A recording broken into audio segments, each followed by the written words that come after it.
US President Donald Trump has issued sharp warning to Iran, declaring that United States has control over Iran's skies and knows the precise location of Iran's Supreme Leader.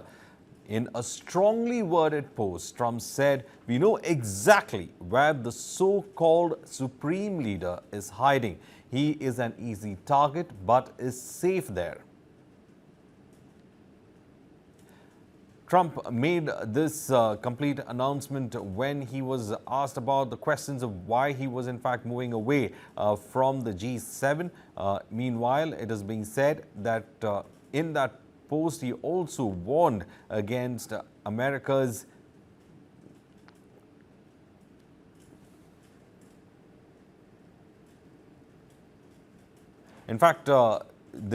Trump has said that his patience is in fact wearing thin. Meanwhile, we are also joined in saying that there are attempts on the part of US to move jets to the Middle East as well. As of now, we are joined in by Akhilesh Saxena, Captain Akhilesh Saxena, who's a defense expert. Captain Akhilesh, how do you in fact see the rising tensions in the Middle East, and will the United States actually enter this war? Yeah, thanks, and good morning. And I think it's a very interesting stage of the war because if you really see, Donald Trump was very clear once he came for the second term that he is ensured that Iran does not get the nuclear weapon. And this is very important for US as well as for Israel because if you really see, Iran is openly supporting all the terror network, right? Even Hamas was directly or indirectly was supported by them. Habibullah was supporting by them, so he knows, Israel knows their existence. And once Iran has got a nuclear weapon, it's going to be very difficult to control them, right? So it was a question of Israel existence because right now, if you see, for a nuclear weapon, you need a enrichment purity of 90%. Iran has already reached 83.6 purity, right? So it's just a question of few months maximum where Iran will have some of these nuclear weapon, right? So they have to stop it. And Iran as well as Israel and US, they all knew the situation. This attacks which Israel done, Israel was a front face, but obviously US was always part of it. They were just playing good cop, bad cop because Donald Trump still want that Israel should do the initial attack, and then Iran should come on to the negotiating table, right? Give them a chance to negotiate, and then obviously Trump will take the credit like he's always like to take the credit in terms of getting the peace done and all. So what I say, it's not the entry of US. The question is if US will come directly in the military role. US is always part of this entire game plan, and he is there at backing it up. The only question is if they will see the strategy which they planned through Israel is not getting supported or not getting successful, then US may have to come directly. And there are two reasons for that. One is that Iran also knew that there could be attacks from Israel. So some of their nuclear infra is underground, which is from 60-meter to 90-meter under the normal underground cover. Now Israel does not have the capability to hit underground so deep, 60-meter. For that, they will be depending on US with B-2 bombers. So there, it may necessitate the direct entry of US if Iran does not comes to the negotiating table.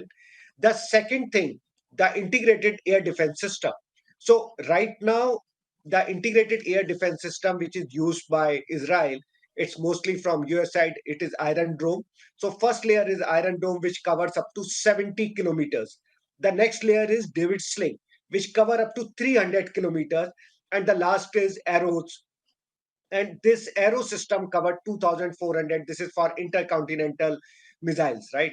So though they have got one of the best air defense system, which can be compared with what India used against Pakistan, which was Su-400, but only thing is if you do thousands of drones, there are chances that some drones and missile will pass through this and system, right? So obviously there is some damage which is being done at the Israel side only.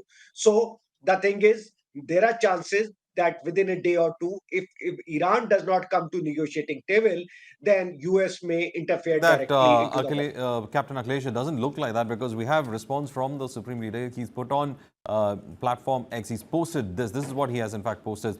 In his first social media post since US President Donald Trump's threat of unconditional surrender, Iranian Supreme Leader Ayatollah Ali Khamenei issued a warning to Israel on X, saying that the battle begins. Now, he has said that Ali has returned to Khyber. The Post says, according to a translation by the Iranian international news outlet, the statement is a reference to the first Imam of Shia Islam and his conquest of the Jewish town of Khyber in 7th century. So the Post was originally shared in Farsi language. The conflict between Israel and Iran now has entered the 6th day. So you see, that is the response coming in from the Iranians. They are saying that the battle has begun and that they've given an analogy to a 7th century battle where one of their religious leaders, in fact, conquered a Jewish outpost. So clearly, it is kind of a declaration of war. They said that we are ready for the war.